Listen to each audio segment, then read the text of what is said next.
Hello YouTubers, welcome back to my channel. As you already know, my name is Natalie and I already have a previous channel, Metallic Pencil. I'll drop it in the box below. Yes, we're on chapter 3 of P.S. I Love You by CECELIA AHERN. And because I didn't upload this on Wednesday, I'm going to upload 2 chapters tonight, providing my daughter doesn't wake up, because she's just gone to bed. Okay, chapter 3. Holly was walking through an entire field of pretty tiger lilies. The wind was blowing gently, causing the silky petals to tickle the tips of her fingers as she pushed through long strands of bright green grass. The ground was soft and bouncy beneath her bare feet, and her body felt so light she was almost floating just above the spongy earth all around her. Birds whistled their happy tune as they went about their business. The sun was so bright in the cloudless sky she had to shield her eyes, and with each brush of wind that passed her face, the sweet scent of the tiger lilies filled her nostrils. She felt so happy, so free. Suddenly the sky darkened as the Caribbean sun disappeared behind a looming grey cloud. The wind picked up and the air chilled. Around her all the petals of the tiger lilies were racing through the windily, wildly, blurring her vision. The once spongy ground was replaced with sharp stones that cut and scraped her feet with every step. The bird had stopped singing and instead perched on their branches instead. Something was wrong. She felt afraid. Ahead of her in the distance a grey stone was visible amidst the tall trees. She wanted to run back to the pretty flowers, but she needed to find out what was ahead. As she crept closer, she heard bang, bang, bang.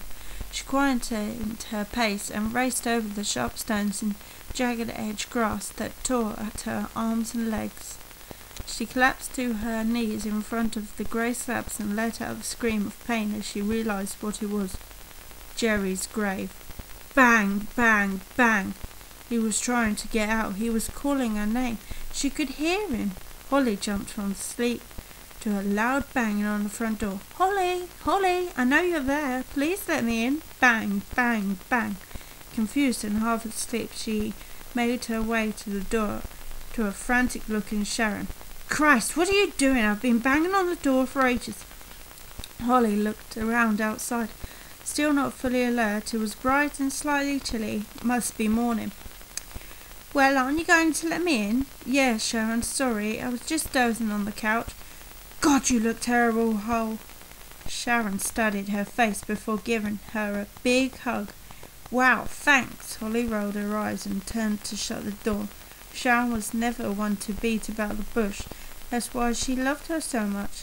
That's always why Holly hadn't been round to see Sharon for the past month. She didn't want to hear the truth. She didn't want to hear how she had to get on with her life. She just wanted... Oh, she didn't know what she wanted. She was content to be miserable and somehow felt right.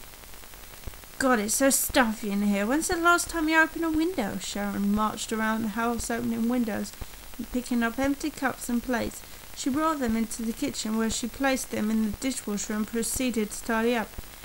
Oh, you don't have to do it, Sharon, Holly protested weakly. I'll do it.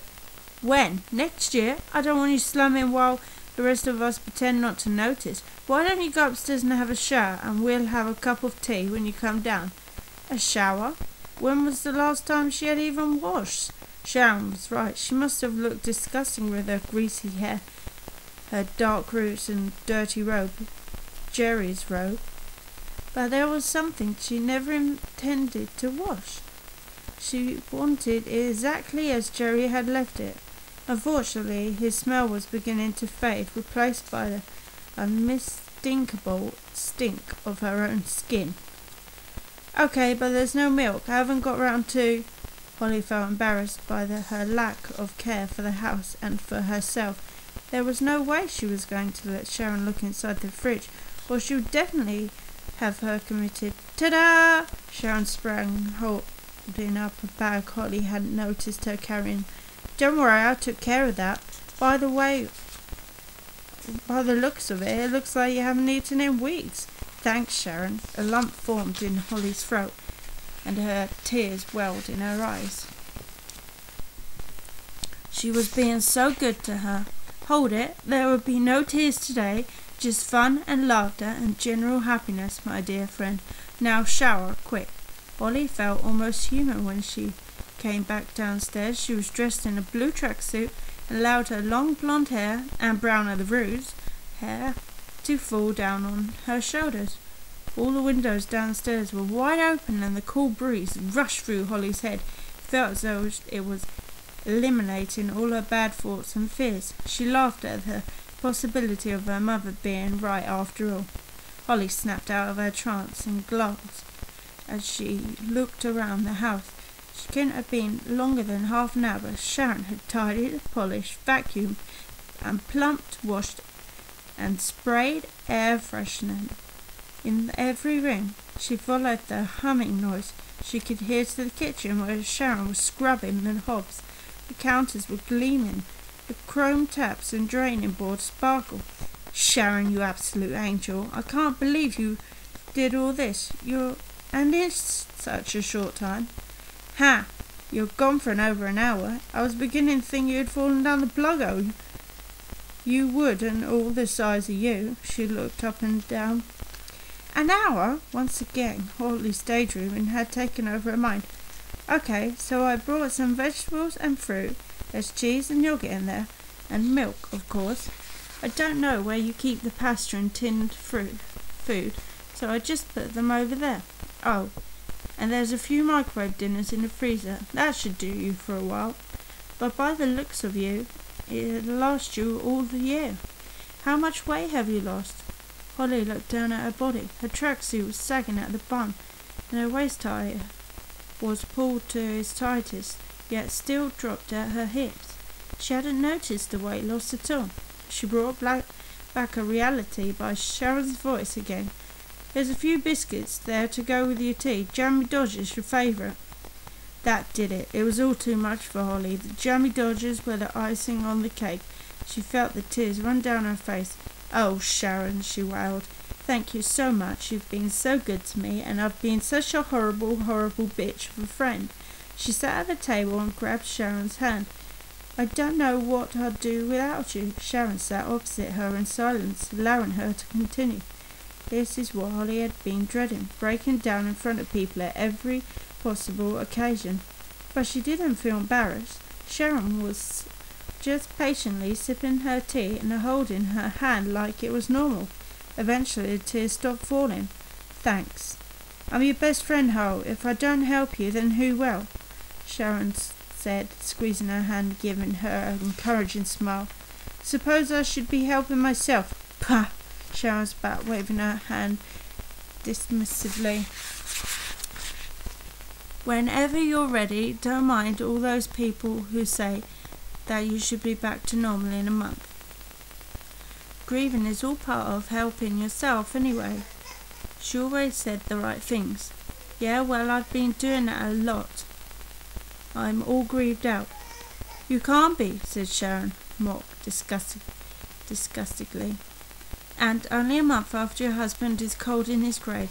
Oh, stop, there'll be plenty of that from people, though, won't there? Probably, but screw them. There are worse sins in the world than learning to be happy again. Suppose. Promise me you'll eat. Promise. Thanks for coming round, Sharon. I really enjoyed the chat, Holly said gratefully, hugging her friend. I feel a lot better already. You know it's good to be around people, Ho. Friends and family can help you. Well, actually, on second thoughts, maybe not your family, she joked, but at least the rest of us can. Oh, I realise that now. I just thought I could handle it on my own at first. Promise me you'll call round again, or at least get out of the house once in a while. Promise. Holly rolled her eyes. You're beginning to sound like my mum. We're all just looking out for you, okay? See you soon," Sharon said, kissing her on the cheek. "And eat," she added, poking her in the ribs. "Gabriella, won't be a minute!" I don't know if you can hear that, but that's my daughter in the other room. She's 14 months, so she's entitled to cry. I'll just go on with the rest of this chapter, and then I'll leave it at that, and I'll go see her, okay? Holly waved to Sharon as she pulled away in her car. It was nearly dark. They had spent the day laughing and joking about old times, then crying, followed by some more laughing, and then crying again. Sharon had given her perspective too.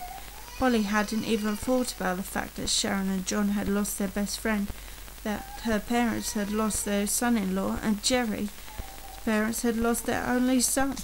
She had just been so busy thinking about herself. It had been good being with the living again, instead of moping around with the ghost of her past. Tomorrow was a new day, and she intended on beginning it by collecting the envelope. So now we're on chapter 4, and I will continue that in a few minutes, but I need to go see to my daughter, so I'll just leave it at that. But thanks for watching.